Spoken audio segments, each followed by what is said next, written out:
রাজধানীর শের-ই-বাংলা নগরে জাতীয় অর্থোপেডিক হাসপাতালে ছাত্র জনতার আন্দোলনে আহতদের তোপের মুখে পড়েছেন স্বাস্থ্য উপদেষ্টা নূরজাহান বেগম। এ বিষয়ে সর্বশেষ তথ্য জানাতে এই মুহূর্তে ঘটনাস্থল থেকে আমাদের সাথে যোগ দিয়েছেন সহকর্মী জাহিদুল ইসলাম। জাহিদুল ইসলাম, জুলাই আন্দোলনে আহতরা তো এখনো বিক্ষোভ এবং সমাবেশ করছেন, তাদের দাবির বিষয়ে তো আমরা অবগত, কিন্তু তাদেরকে আশ্বস্ত করতে আসলে এখন কি ধরনের বক্তব্য দেওয়া হচ্ছে বা কারা বক্তব্য রাখছেন?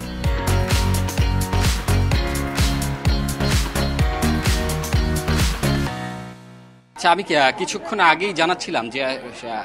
বিকেলের পরে আসলে সন্ধ্যার পরেই আপনার জুলাই ফাউন্ডেশনের যেই সম্পাদক রয়েছেন উনি এসেছিলেন, স্নিগ্ধ উনি যখন এসে ওদের সাথে কথা বলার চেষ্টা করেন তখন কিন্তু আসলে তারা তাকে শুনতে চাননি, কারণ তারা চাচ্ছেন যে এখানে দায়িত্বপ্রাপ্ত যারা রয়েছে তাদের কথা তারা শুনবেন। হয়তোবা তারা চাচ্ছিলেন যে উপদেষ্টা রয়েছেন, যে স্বাস্থ্য উপদেষ্টা সে এবং অথবা এছাড়া যে সমন্বয়করা রয়েছেন, কেন্দ্রীয় সমন্বয়করা, তারা আসবে তাদের সামনে তাদের কথা, তাদের যে দাবি সেগুলো তুলে ধরবেন। এছাড়া কারোর সাথে তারা আসলে কিন্তু কথা বলতে চায়নি এবং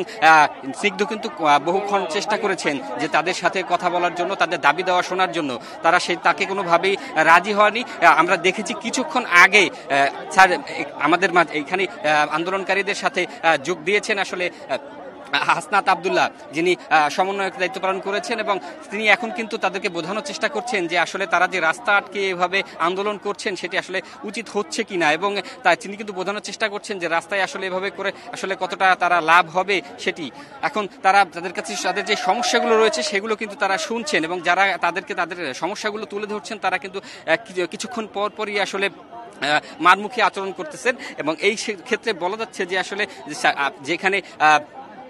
হাসনাত যেই কথাগুলো বলছেন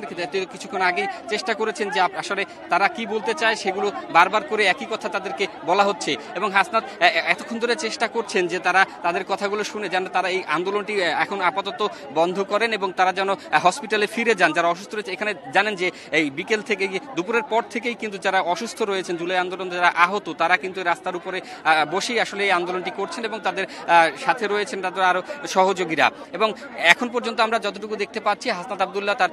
চেষ্টা করছেন যে তাদেরকে বোঝানোর জন্য যে এখন পর্যন্ত যে সমস্যাটিগুলো এখনো রয়েছে সেইগুলো আসলে সমাধান করার জন্য আসলে কি করতে হবে সেই বিষয়গুলো তাদের কাছে পরামর্শ দিচ্ছেন। এবং আমরা কিছুক্ষণ আগেও কথা বলতে চেষ্টা করেছিলাম, যদিও হাসনাত আসলে এখন এই মুহূর্তে ওভাবে কথা বলতে চাচ্ছেন না, এবং সেই বলতে চাচ্ছেন যে আসলে এখন যে সমস্যাটি তৈরি হয়েছে তাদের সঙ্গে আলোচনার পরে তারা আসলে আমাদেরকে জানাতে পারবেন যে তাদের ডিসিশন, তাদের এখন পর্যন্ত তাদের কি ডিসিশন রয়েছে এবং তারা তাদের জন্য আসলে কি করতে পারবেন।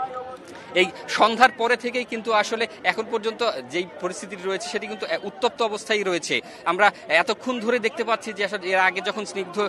স্নিগ্ধ আসেন তখন তার সাথে তারা আসলে সেভাবে যোগাযোগ করছেন না, এবং তারা চাচ্ছেন যে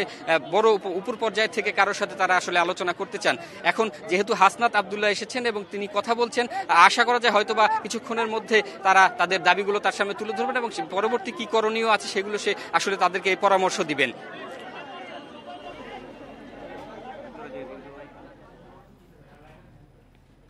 শের-ই-বাংলা নগর এলাকা থেকে জানাচ্ছিলেন সহকর্মী জাহিদুল ইসলাম।